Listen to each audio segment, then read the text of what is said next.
2024-এর royal star school কর্তৃপক্ষ আয়োজিত বই উৎসবের সম্মানিত সভাপতি, বিশেষ অতিথি, প্রধান অতিথি এবং এই স্কুলের শিক্ষক, শিক্ষার্থী এবং আগত অভিভাবক বৃন্দকে আসসালামু আলাইকুম ও হিন্দু ভাইদের প্রতি আমার আদাব। আমি যেহেতু এই এলাকার একজন বাসিন্দা এবং এই স্কুলের অভিভাবকের পক্ষ থেকে বলছি, তা আমি অভিভাবক এবং স্কুলের সমন্বয় সম্পর্কেই কিছু বলবো এবং আমরা যা অভিভাবকরা যেটা চাই, আমরা যেটা আশা করি সে সম্পর্কে কিছু বলবো। বিশেষ করে আমরা যারা অভিভাবক আছি তারা অবশ্যই চাইব যে এই রয়্যাল স্টার স্কুল পূর্বের ন্যায় তার ধারাবাহিকতা অব্যাহত রাখবে ইনশাআল্লাহ।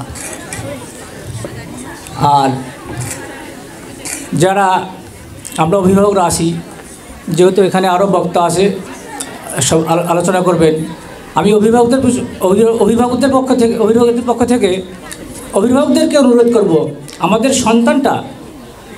আমাদের সন্তান যারা এখানে লেখাপড়া করেন, আমরা তাদের মাথাটা উঁচু করার জন্য আমাদের যে কিছু করণীয় আছে, সেটা হচ্ছে আমরা আমাদের সন্তানের বেতনগুলো যথাসময়ে পরিশোধ করব। তাতে একটা সুবিধা হবে, আমার সন্তানটি যেন তার সহপাঠী বন্ধুদের কাছে ছোট না হয়। কে আগে দেবে, অনেকে আছে সন্তানদের স্কুলে পাঠিয়ে দিয়েছি আমরা, কিন্তু দেখা গেছে যে আমরা সন্তানদের নিয়মিত যথাসময়ে বেতনটা পরিশোধ করতেছি না। আমার সন্তান তার বন্ধুবান্ধবের কাছ থেকে তার বন্ধুবান্ধবরা সময় মতো পরিশোধ করছে, অথচ আমার সন্তান দিচ্ছে না। আমার সন্তানের মনটা ছোট হয়ে থাকবে।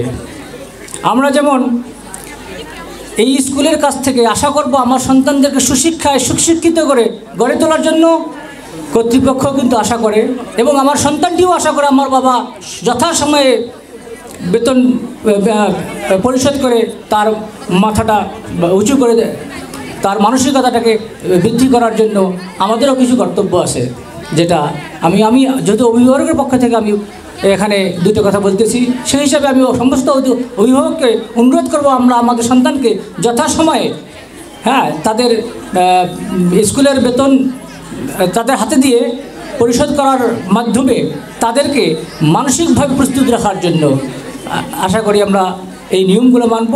এই বলে আমি আমার সংক্ষিপ্ত বক্তব্য শেষ করলাম। খুদা হাফেজ।